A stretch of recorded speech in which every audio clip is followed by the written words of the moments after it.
Morning students. हम पढ़ रहे थे रिप्रोडक्शन इन फ्लावरिंग प्लांट्स।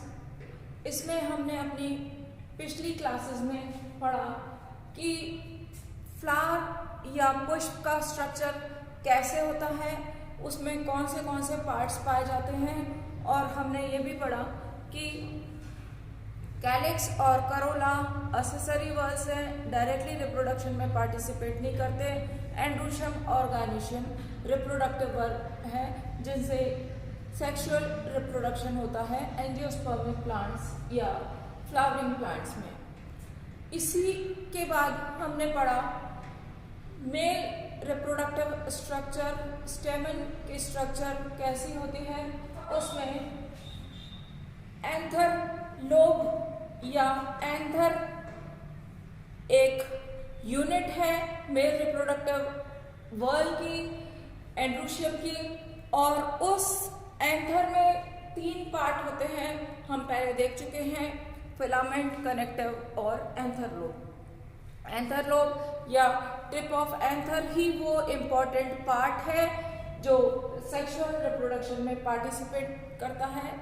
आज हम पढ़ेंगे कि इस एंथर का स्ट्रक्चर कैसे होता है। एंथर का डेवलपमेंट हमने कुछ पार्ट इसका पिछली क्लास में पढ़ लिया है। आज हम देखेंगे कि एक फुल्ली डेवलप्ड एंथर कैसा होता है या उसके पार्ट्स कौन से होते हैं, किस तरह से वो डेवलप होते हैं, उनमें क्या क्या चेंजेस आते हैं, और आफ्टर फुल्ली डेवलपमेंट वो कैसे हो जाते हैं, किस तरह से सेक्सुअल रिप्रोडक्शन में पार्टिसिपेट करते हैं। सबसे पहले हम देखेंगे कि एक फुल्ली या मैच्योर एंथर जो है वो एंथर एक किस तरह से दिखाई देता है। इस एंथर की स्टडी करने के लिए हमको इसका टीएस या ट्रांसफर सेक्शन काटना पड़ता है, और टीएस या ट्रांसफर सेक्शन काटने में हमें ये बिल्कुल एक टेट्रागोनल स्ट्रक्चर के जैसा दिखाई देता है, बटरफ्लाई के जैसा स्ट्रक्चर दिखाई देता है। यहाँ पर ये जो है ये पॉलन सैक होते हैं, इसके ये वेस्कुलर बंडल या यहाँ पर वेस्कुलर सप्लाई होती है। ये 1 2 3 4 ये पॉलन सैक। इस पॉलन सैक के चारों तरफ ये जो एंथर है या एंथर लोब है, ये 4 लेयर्स या 4 वॉल्स का बना हुआ होता है, और ये पेरिफेरी से सेंटर की ओर ये सबसे बाहर की तरफ वाली वॉल है एपिडर्मिस। ये आउटर मोस्ट लेयर है एपिडर्मिस, सबसे बाहरी परत। एपिडर्मिस के अंदर की तरफ एंडोथीशियम,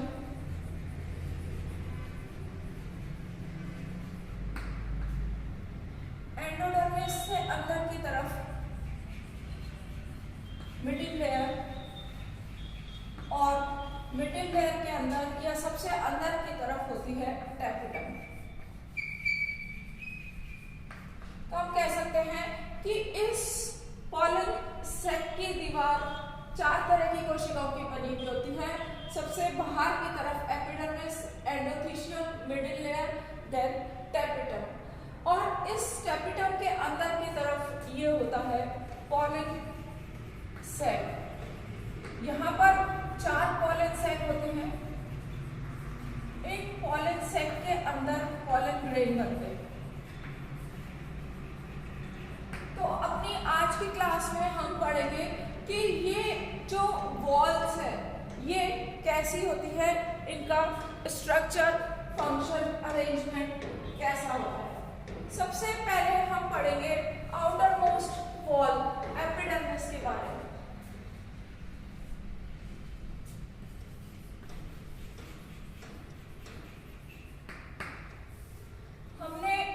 जब डेवलपमेंट इसका देखा था, डेवलपमेंट ऑफ एंथर, तब हमने देखा था कि ये जो एपिडर्मिस है ये आउटर मोस्ट कोशिकाओं से ही मिलके बनी हुई होती है। जनरली ये सिंगल लेयर्ड सेल्स है, आउटर मोस्ट लेयर है जिसको हम कहते हैं पेरिफेरल लेयर।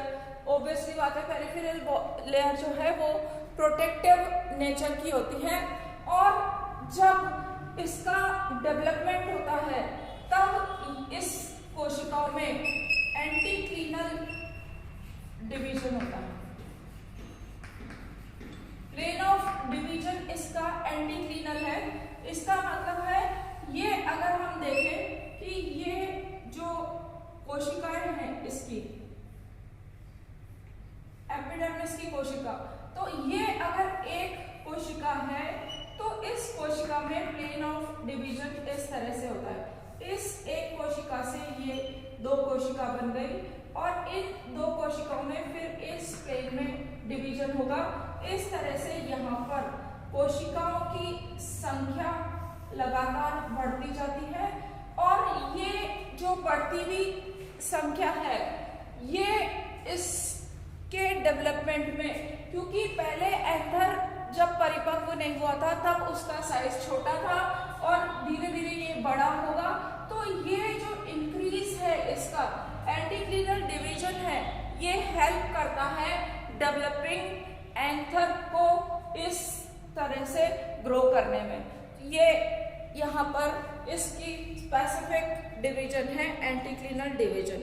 यहाँ पर रिपीटेड डिवीजन होता है, बार बार डिवीजन होता है, so that it can compensate with increased size due to increased number of cells. Mature epidermis cells जो है ये फ्लैट और इलॉन्गेटेड सेल्स है। यहाँ पर इन जनरल कोई भी थिकनिंग नहीं पाई जाती, लेकिन कभी कभी कुछ प्लांट्स में यहाँ पर थिकनिंग पाई जाती है जो कि कैरेक्टरिस्टिक फीचर है जिम्नोस्पर्म का। नॉर्मली एंजियोस्पर्म में यहाँ पर थिकनिंग नहीं पाई जाती, लेकिन जिम्नोस्पर्म में यहाँ पर थिकनिंग पाई जाती है, और ये जो है आर्किथोबियम इसका एक एग्जाम्पल है। इस का काम है प्रोटेक्शन करना एंथरलोब का। ये जो सेल्स है जनरली यूनिन्यूक्लिएटेड होती है, कभी कभी ये बाइन्यूक्लिएटेड भी हो जाती है। एपिडर्मिस के बाद नेक्स्ट लेयर है एंडोथीशियम।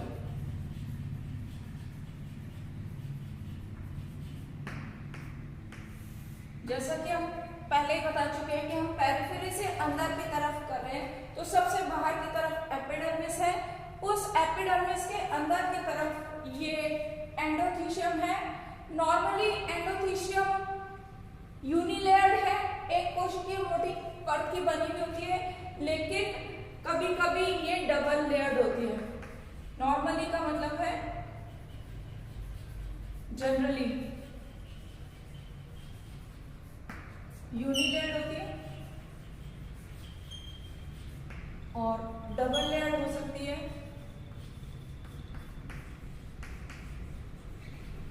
कॉक्सिनिया इंडिका,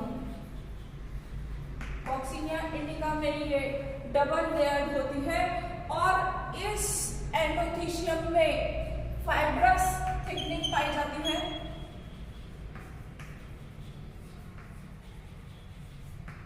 ये फाइब्रस थिकनिंग दो तरह की होती है। सेल्स में यू शेप्ड थिकनिंग पाई जाती है या ओवरलैपिंग स्पाइरल्स थिकनिंग पाई जाती है। ये जो थिकनिंग है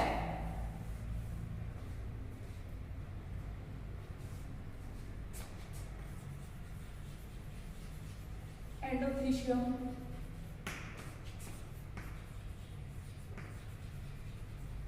थिकनिंग, ये सेल्स है एंडोथीशियम की। इन सेल्स में यू शेप्ड थिकनिंग इसमें पाई जाती है। ये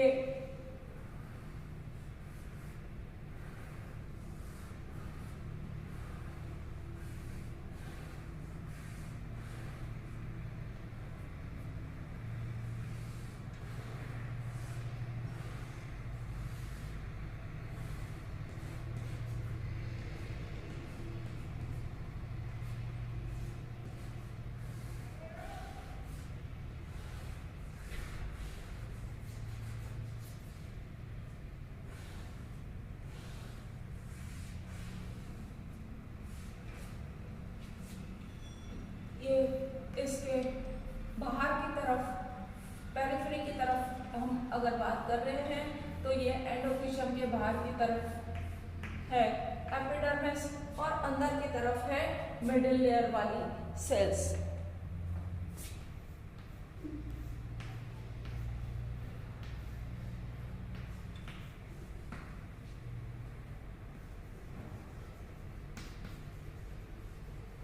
तो ये एक तो फाइब्रस थिकनिंग, ये यू शेप्ड फाइब्रस थिकनिंग होती है और दूसरी थिकनिंग होती है ओवरलैपिंग स्पाइरल्स की फॉर्म में।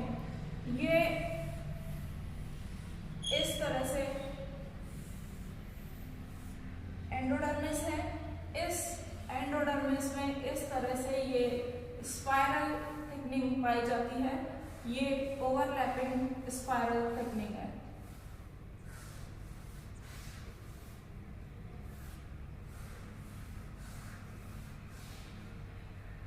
थिकनिंग मटेरियल, ये जो थिकनिंग मटेरियल है ये सेलुलोज के कारण होती है और ये अल्फा सेलुलोज के अलावा मैच्योरेशन पर यहाँ पर लिग्निन की थिकनिंग भी पाई जाती है। नॉर्मली ये थिकनिंग सभी प्लांट्स में पाई जाती है एक्सेप्ट क्लिस्टोगैमस फ्लावर्स, जो फ्लावर्स कभी ओपन नहीं होते, खिलते नहीं है, वो क्लिस्टोगैमस फ्लावर कहलाते हैं। फैमिली हाइड्रोकैरिटेसी, इसमें भी ये एब्सेंट होती है। इसके अलावा थिकनिंग एब्सेंट होती है बनाना में, थिकनिंग एब्सेंट होती है तिल में। ज्यादातर बाकी के प्लांट्स में एंडोथीशियल थिकनिंग पाई जाती है। ये जो थिकनिंग है ये हाइड्रोस्कोपिक नेचर की होती है। हाइड्रोस्कोपिक या आर्द्रताग्राही का मतलब है व्हेनेवर मॉइस्चर अवेलेबल होता है ये उसको एब्जॉर्ब कर लेती है, आर्द्रताग्राही, आर्द्रता को ग्रहण करने वाली लेयर।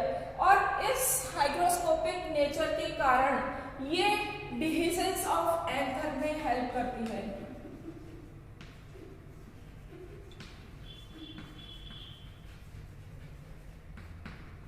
इस एंडोथीशियम के कारण एंथर का डिहिसेंस होता है। ये जो है ये इसका मेन फंक्शन है। सेकेंड वॉल एंडोथीशियम का, जो कि बाहर की तरफ एपिडर्मिस से घिरी हुई होती है और अंदर की तरफ मिडिल लेयर से घिरी हुई होती है।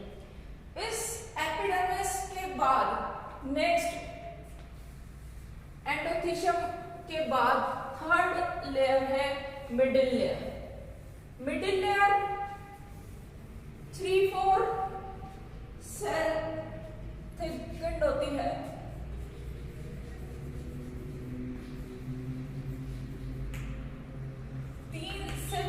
कोशिकीय मोटी परत की बनी हुई होती है मिडिल लेयर। और ये जो मिडिल लेयर है इसका काम है डेवलपिंग एंथर को न्यूट्रिशन प्रोवाइड करना। ये सेल्स शॉर्ट लिव्ड होती हैं और न्यूट्रिशन प्रोवाइड करने का काम करती है। बहुत कम समय तक ये जिंदा रहती है।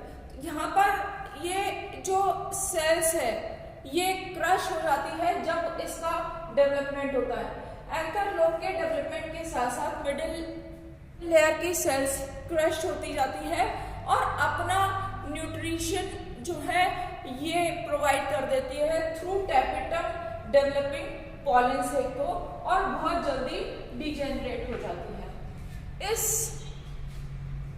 मिडिल लेयर के अंदर की तरफ टैपेटम है।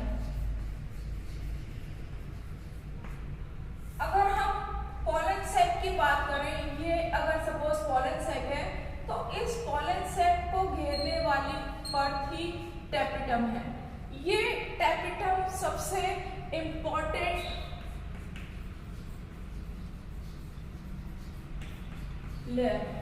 टैपेटम का बहुत इंपॉर्टेंट काम है, इसको डेवलपमेंट करने में बहुत इंपॉर्टेंट रोल है। ये इनर मोस्ट लेयर है,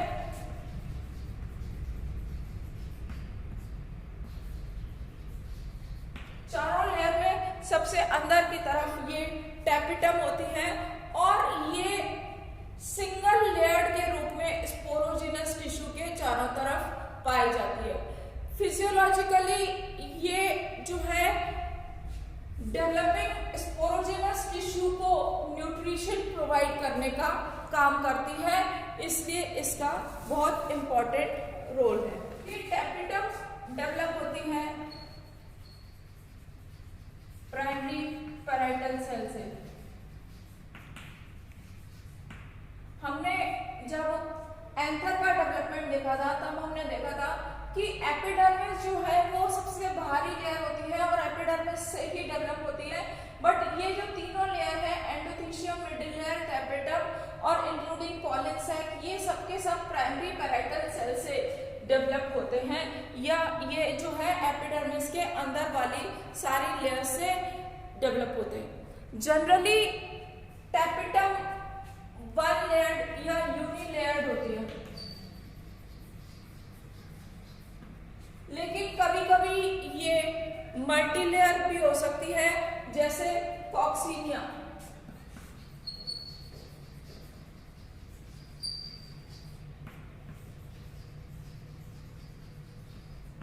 जैसे निकोटियाना, तंबाकू। ये जो प्लांट्स हैं इसमें एक से अधिक लेयर की बनी हुई टैपेटम होती है और ये टैपेटम नॉर्मल होती है। कभी कभी इसके कारण ये एडिशनल पिगमेंटेड भी हो जाती है टैपेटम। पिगमेंटेड का मतलब है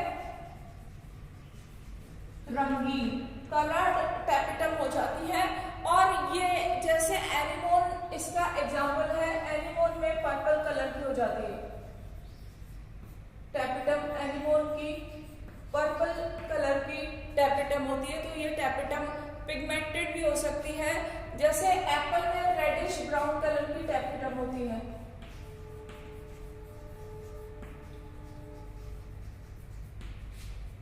ये पिगमेंट के कारण होती है।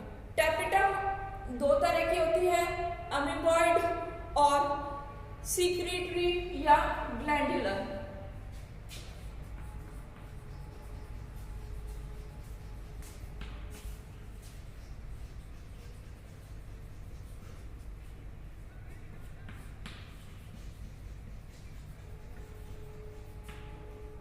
हमने देखा कि टैपेटम दो तरह की होती है, अमीबॉइड और दूसरा सीक्रेटरी या ग्लैंडुलर। ये जो सेकेंड टाइप की है सीक्रेटरी या ग्लैंडुलर टाइप ऑफ टैपेटम, ये ज्यादा एडवांस टाइप ऑफ टैपेटम है जो कि जल्दी से डिजेनरेट नहीं होती। डिजेनरेट होने से पहले एक इम्पोर्टेंट काम करती है जो कि टैपेटम का फंक्शन है। हम पहले भी बोल चुके हैं कि टैपेटम का काम है provide nutrition to the developing pollen cell. तो ये जो सीक्रेटरी सेल है, ये सीक्रेटरी सेल डिजेनरेट होने से पहले ये मिडिल लेयर से फूड एब्जॉर्ब करके इसको ट्रांसफर करती है पॉलन सैक में या पॉलन चैम्बर्स में। और बिफोर डिजेनरेशन ये सेल जो है टैपेटम की, ये स्पेसिफिक ग्रैन्यूल्स बनाती है जिनको कि कि कहते हैं प्रो अबिश बॉडी।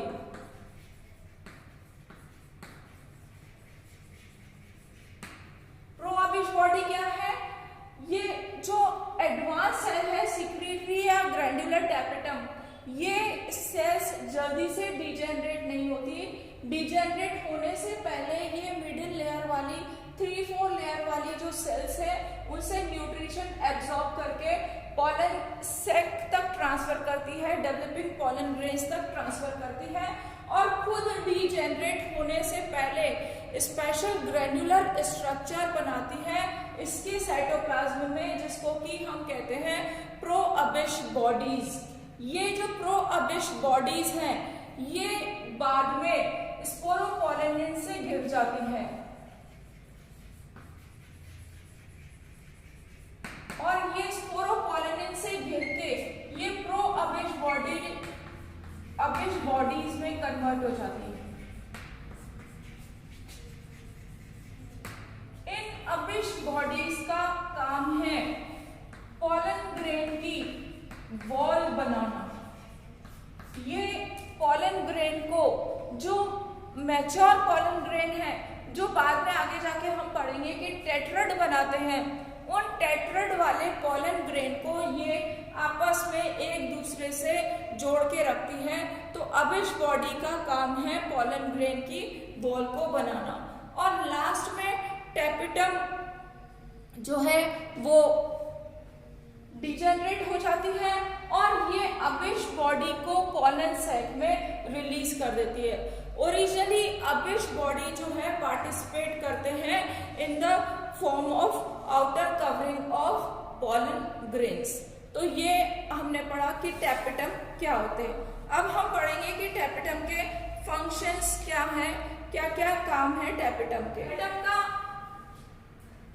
इंपॉर्टेंट काम है during development of pollen grain या पॉलन सैक, ये प्रोवाइड करती है न्यूट्रिशन।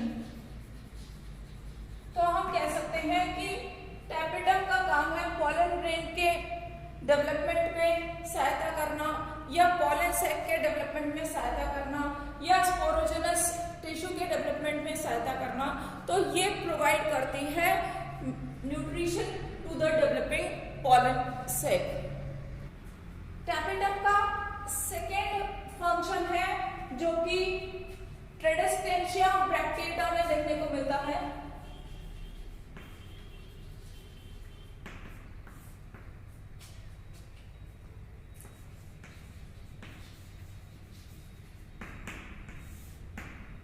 ट्रेडेस्टेंशिया ब्रैक्टेटा में टैपेटम सेल की पेरीप्लाज्मोडियल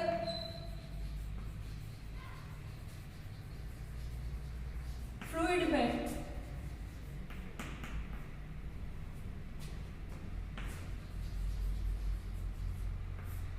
कैलोज नाम का प्रोटीन पाया जाता है और ये जो प्रोटीन है, इस प्रोटीन का काम होता है कि पॉलन टेट्रड की चारों कोशिकाओं को एक दूसरे से जोड़े रखना। ये कैलोस प्रोटीन इन चारों कोशिकाओं को आपस में जोड़े रखता है। जब इन पर एंजाइम कैलेज का एक्शन होता है, कैलेज की क्रिया से ये कैलोस डिसॉल्व हो जाता है और इस पॉलन टेट्रड में से 4 पॉलन ग्रेन सेपरेट हो जाते हैं। तो ये भी एक इंपॉर्टेंट फंक्शन है टैपेटम का। इसके अलावा सीक्रेटरी टैपेटम अबिश बॉडी पार्टिसिपेट करती है of exine of pollen grain. तो ये जो सीक्रेटरी जो सीक्रीशंस है जो टैपेटम से होते हैं या इन सीक्रेशन में इसके साइटोप्लाज्म में ग्रेन्यूल्स बनते हैं। प्रो अबिश बॉडीज हम पहले पढ़ चुके हैं और प्रो अबिश बॉडीज से अबिश बॉडीज बनती हैं जो कि हेल्प करती है पॉलन ग्रेन की एक्साइन या आउटर मोस्ट वॉल के फॉर्मेशन में। और नेक्स्ट जो है कि पॉलन ग्रेन की वॉल में 2 प्रोटीन पार्टिसिपेट करते हैं। फर्स्ट सेकेंड प्रोटीन टेपिटम से होता है। तो ये पोलन ग्रेन की वॉल फॉर्म करने में इंपॉर्टेंट रोल प्ले करते हैं। तो आज हमने पढ़ा कि ये 4 तरह की वॉल लेयर्स पाई जाती हैं, इनका स्ट्रक्चर कैसा होता है, इनका फंक्शन कैसा होता है, इनकी सिचुएशन क्या होती है और किस तरह से ये एंकर के फॉर्मेशन में पार्टिसिपेट करते हैं। बाकी का हम नेक्स्ट क्लास में पढ़ेंगे। Thank you.